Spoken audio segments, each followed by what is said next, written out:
एक बार एक बादशाह रास्ते से चला जा रहा था। रास्ते में उसे एक भिक्षुक मिला और वो कह रहा था, दे दाता के नाम तुझको ईश्वर रखे। उस बादशाह ने रथ को रुकाया, उस भिक्षुक को पास में बुलाया, कहा कम हियर, जिस ईश्वर के नाम पर तुम हमारे राज्य में मांगते खाते हो, उस ईश्वर के बारे में तुम्हें कितना ज्ञान है, इसको जानने के लिए मैं कल तुम्हें बुलाता हूं। कल ठीक 12 बजे मेरी राजकोट में उपस्थित हो जाना। यदि तुमने मेरे प्रश्नों के उत्तर सही सही दे दिए तो तुम्हें आधा राज्य का मालिक बना देंगे, और अगर प्रश्नों का उत्तर ना दे सके तो देश की सीमाओं से तुम्हें हम बाहर कर देंगे। कहकर के बादशाह चला गया। भिक्षुक बेचारा रोने लगा कि इतनी ज्ञानी होते तो हम भीख क्यों मांगते। सांझ ढले घर आया, पिता को उदास और रोते हुए देख करके पुत्र ने पूछा, बाबूजी आप दुखी क्यों हैं? तो उस भिक्षुक ने राजा की सारी बात बताई कि उसने मुझे कल बुलाया है। पढ़ा लिखा राजा है, उसके प्रश्नों का उत्तर हम भला क्या दे पाएंगे। अपने देश में तो भीख भी मिल जाती है, पर दूसरे यहाँ पर तो भीख भी नहीं मिलती।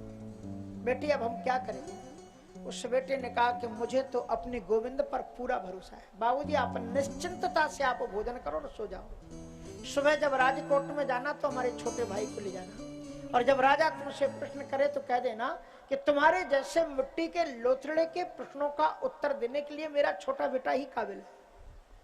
तब बुजुर्ग मुस्कुराया कि बेटी अगर ऐसे नहीं दंड देता होगा, अगर मैं ऐसे बोलूंगा तब जरूर सजाए मौत देगा।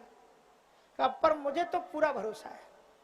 अब महाराज वो भिक्षुक दूसरे दिन दरबार में पहुंचा और एक बात बताएं, अगर आप कोई कथा कराओ, यज्ञ कराओ, प्रवचन कराओ तो कितने भी लोगों के कान के बगल में चिल्लाना की कथा है, आ जाना।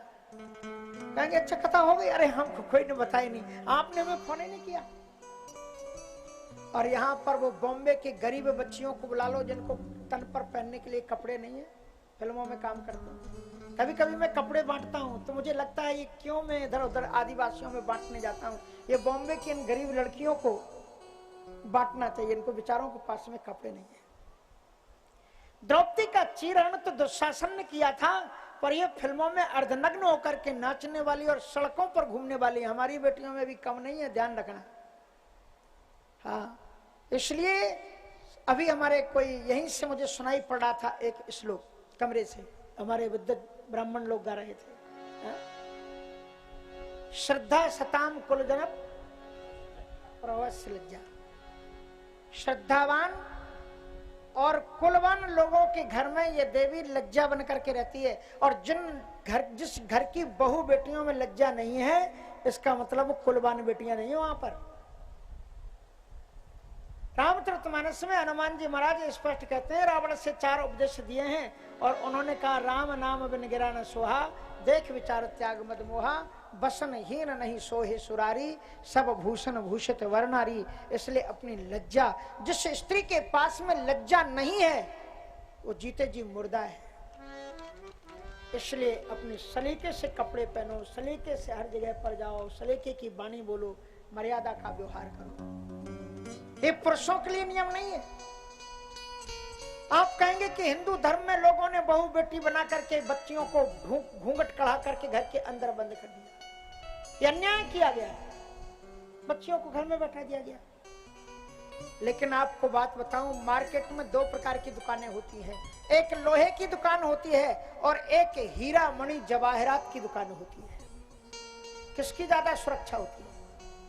जिसमें हीरा मणि जवाहरात रहते हैं ना, उसमें तमाम दरवाजे होते हैं, गेट कीपर खड़े किए जाते हैं, और जो कीमती चीजें उनमें होती है ना, कुछ चीजें तो कांच में दिखा दी जाती हैं, और अगर आपका वो मोती वाला हार दिखाना तो फिर स्पेशल लॉकअप खोलेगा और उसके बाद में डिब्बी दिखाएगा, उसमें भी एक कपड़ा होगा, कागज होगा चमकता हुआ, और उसमें निकाल करके दिखाएगा। हमारे भारतवर्ष की सनातन धर्म की बहु बेटियां, ये वो बहु बेटियां हैं जिनके गर्भ से राम और कृष्ण, प्रहलाद और ध्रुव जैसे हीरा और मणि जवाहरात इनकी कोखों से पैदा होने वाले हैं। इसलिए और लोहे की क्या सुरक्षा होती है, रात में जब आते हैं हीरा मणि की दुकानें बंद करके तो कितनी चौकसी बंद करके और ताला डाल करके आते हैं, और लोहे की गाटरें जहां बिकती है उनको खुली सड़क पर छोड़ करके चले आते हैं। हिंदू धर्म ये कहता है ये पुरुष लोग तो लोहे की गाटर की तरह है, कहीं पड़े रहने तो कोई चिंता की बात नहीं है। कीमती तो हमारी बहू बेटियां हैं, इसलिए इनकी सुरक्षा, इनकी मर्यादा की आवश्यकता है। पुरुष तो क्या घूमते रहो कहीं पर, इसलिए ये मर्यादा है। यदि एक बेटा अच्छा काम करता है तो एक परिवार का नाम रोशन करता है, लेकिन अगर एक बेटी अच्छा काम करती है तो दो परिवार के नाम को रोशन कर देती है। चित्रकूट की धरती पर सीता को तपस्वी वेश में देख करके राजा जनक ने रोते हुए यही कहा था, पुत्री पवित्र किए कुल दोनों, तूने दोनों कुलों को धन्य बना दिया। इसलिए मर्यादा की आवश्यकता बच्चियों को है, बेटियों को है, बहुओं को है। इसलिए बड़ी मर्यादा में बात है। तो महाराज उन्होंने आपको बताया तो वहां पर बड़ी भीड़ जुटी हुई थी। राजा आया, राजा ने कहा सावधान उत्तर देने के लिए तैयार हो जाओ। बुड्ढे ने कहा तुम्हारे जैसे मिट्टी के लोथड़े का प्रश्नों का उत्तर देने के लिए मेरा छोटा बेटा ही काबिल है। राजा की आंखें लाल हो गई। बच्चे से कहा प्रश्न का उत्तर दोगे? कहा yes sir, I will try. खड़ा हो गया, कहा बताओ ईश्वर कहाँ रहता है? तो उसने कहा जहां से सूर्योदय होता है, जहां तक सूर्य की रश्मियां जाती हैं, सर्वत्र ईश्वर का निवास है। Because the God is omni present, परमात्मा सर्वत्र विद्यमान है। बुद्धिमान बैठे हुए लोगों ने करतल ध्वनि के साथ में ये घोषित किया कि बच्चे का उत्तर बिल्कुल सही है। सबने तालियां बजाई। और उसके बाद में राजा ने कहा दूसरे प्रश्न का उत्तर दो, ईश्वर क्या खाता है? तो बच्चे ने उत्तर दिया कि ईश्वर अहंकारियों का अहंकार और भक्तों के भाव का भोग लगाता है। और उसके बाद में उन्होंने कहा कि अच्छा तीसरे प्रश्न का उत्तर दो। तो बच्चे ने विनम्रता पूर्वक कहा कि यदि मैंने आपके दो प्रश्नों का उत्तर दे दिया है राजन, संभव है मैं तीसरे भी प्रश्न का उत्तर दे दूंगा। लेकिन हमारी भारतीय संस्कृति ये कहती है श्रद्धावान लभते ज्ञानम तत्परा संयत इंद्रिया, जिसको ज्ञान लेना हो उसे नीचे बैठना चाहिए। ये प्रश्न का उत्तर मैं दूंगा, लेकिन इस प्रश्न को अगला प्रश्न आप करें उसके पहले मुझे सिंहासन पर बैठाएं और आप जमीन पर खड़े होकर के प्रश्न करें। लोगों ने कहा बालक बात तो सही कर रहा है। सुखदेव जी महाराज जब कथा कर रहे थे तो कितनी उम्र थी बोलो?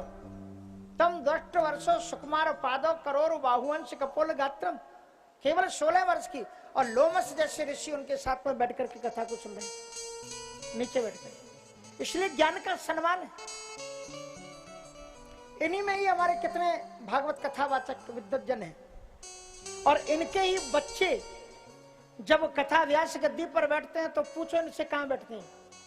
नीचे ही बैठना पड़ता है। अगर हमारा शिष्य भी कथा करेगा तो हमको भी नीचे ही बैठना पड़ेगा, क्योंकि उस समय वो ज्ञान दे रहा है, कथा कर रहा है। बच्चे ने ठीक कहा कि महाराज आप नीचे आकर के प्रश्न करो और मैं सिंहासन पर बैठ करके उत्तर दूंगा। और लोगों की स्थिति को देखते हुए राजा को डिसीजन बदलना पड़ा।